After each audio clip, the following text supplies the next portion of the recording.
Welcome back dito sa channel natin. Andito tayo ngayon sa Asiana City. Kumustahin naman natin ang ilang mga mega projects na ginagawa dito. Medyo matagal na rin tayo hindi nakapag-update dito sa Parkal.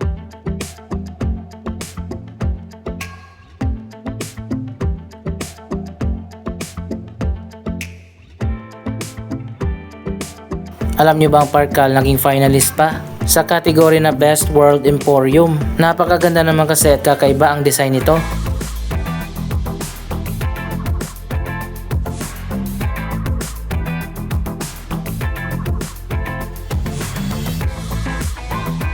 Ito ang unang update natin dito sa Parkal ngayong 2025. Pagpasok mo pa lang dito sa bungad, makikita natin ang The Marketplace.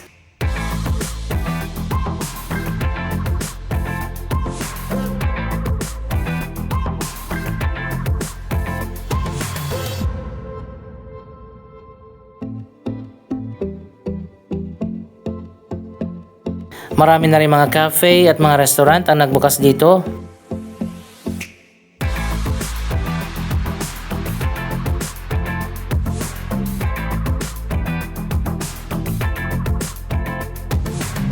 Katabi lang ng The Marketplace ang Kogon Building. Sa taas nito, sa 3rd floor, ang US Visa Application Center.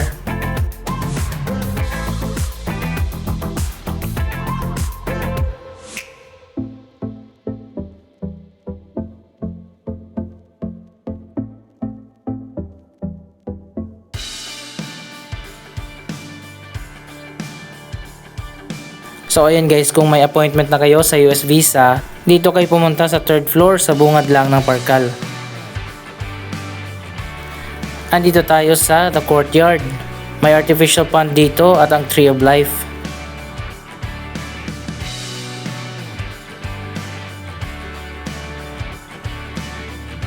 Mas dumami na talaga yung mga cafe dito, pati na iba't ibang mga stores.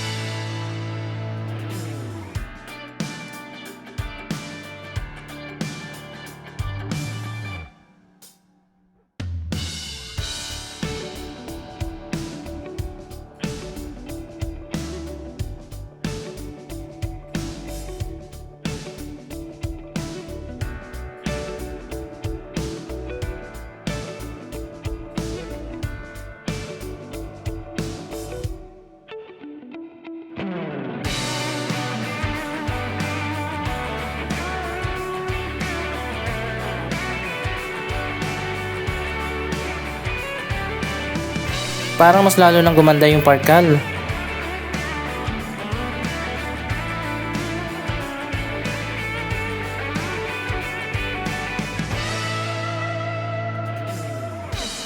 Siyam na individual buildings ang itinayo dito. Ang bawat building ay may 4 na floors.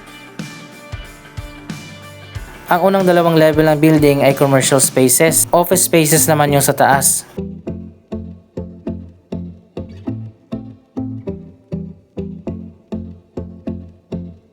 Dito naman sa gitna, yung mga restaurant at mga bar.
Meron pang open area dito na may amphitheater seating. May fountain din dito kaso nakatago.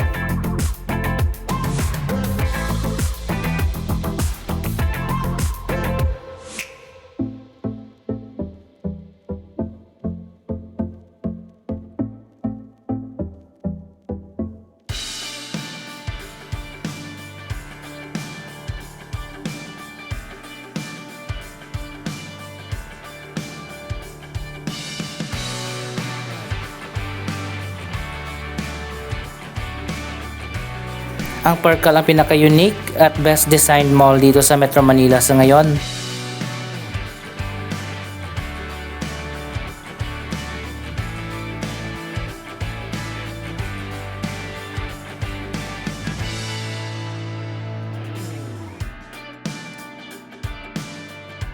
Bukas na rin dito ang home improvement store. Malawak yung space na kinuha nila dito sa baba.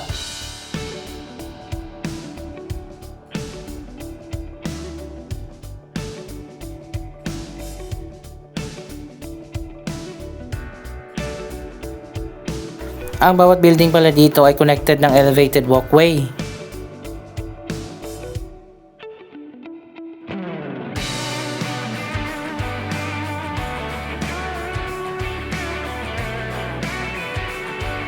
May mga vacant spaces pa naman pero unti-unti nang napupuno ang mga commercial space.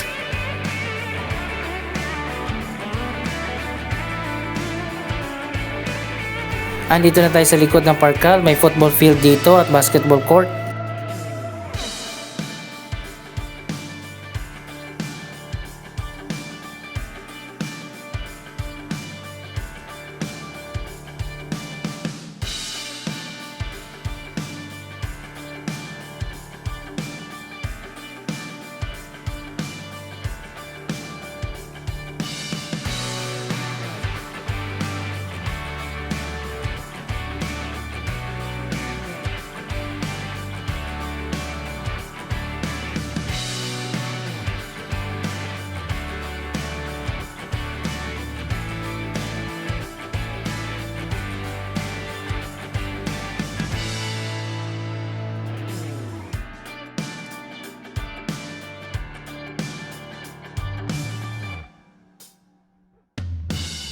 Dito naman sa likod makikita natin ang ginagawa na bagong Lander Superstore.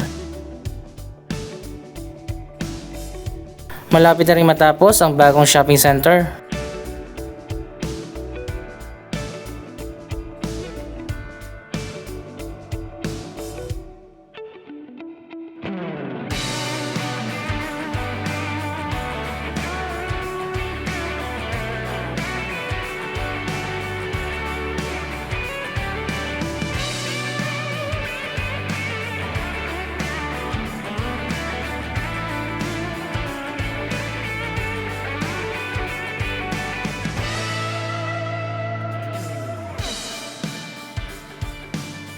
Akit naman tayo sa taas, tingnan natin ang mga bagong bukas ng mga stores at mga restaurant.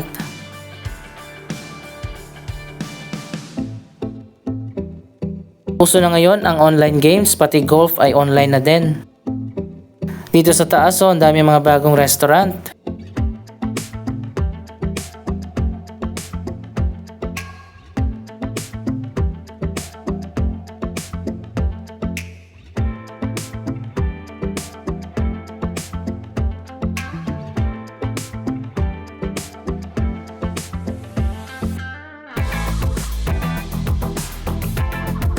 Napakaganda talaga ng Parkal, maliwalas.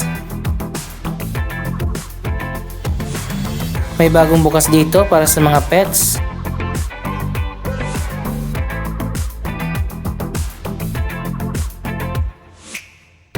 Ito yung iba pang mga restaurant.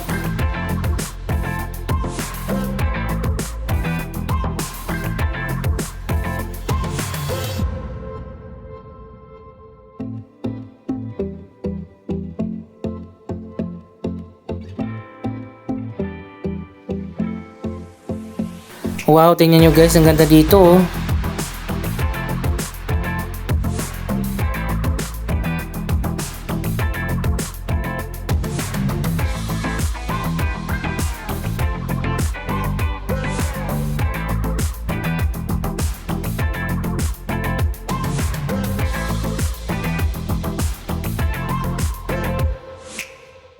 Hanggang sa ngayon hindi pa nagsisimula ang isa pang mega project na inabangan natin, ang bagong St. Luke's Medical Center.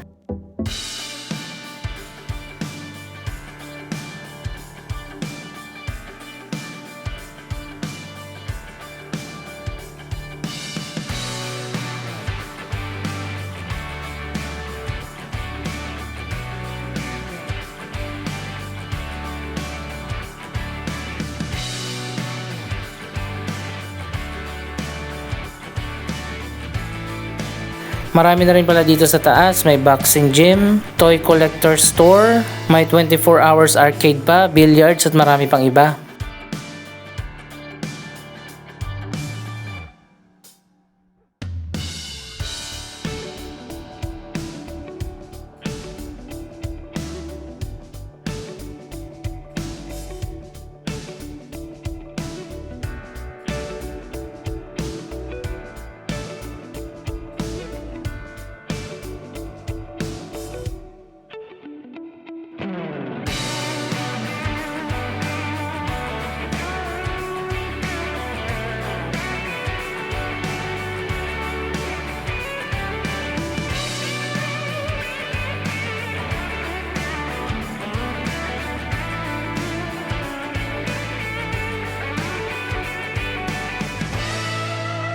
May mga bagong cafe pa dito sa taas.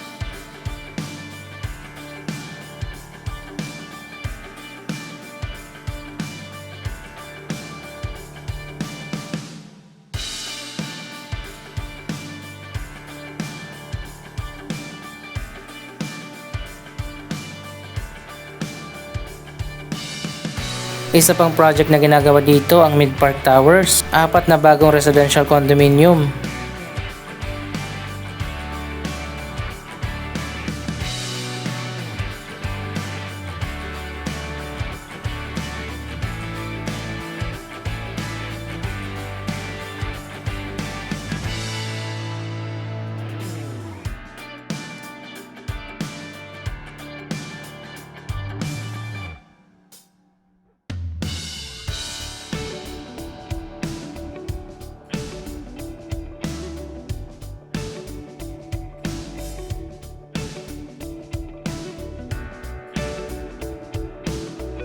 Dito sa kabila may mga bagong stores at mga restaurant din.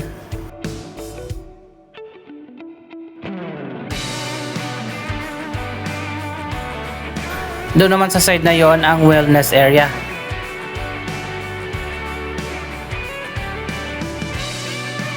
Meron ditong barbershop, hair salon, spa at marami pang iba.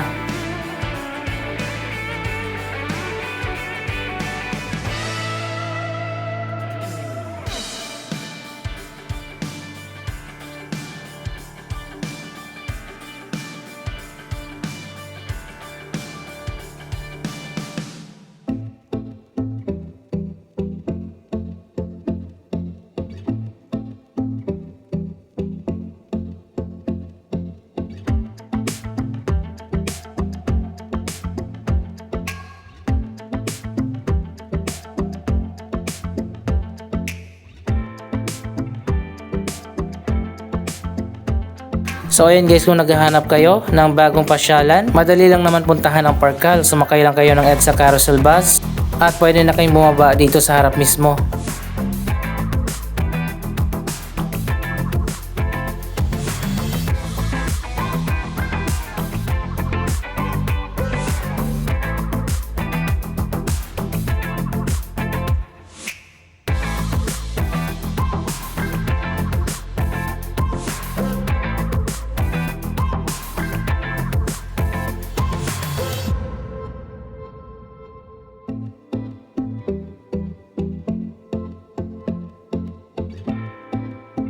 So ayun guys, malapit na matapos ang Mid Park Towers.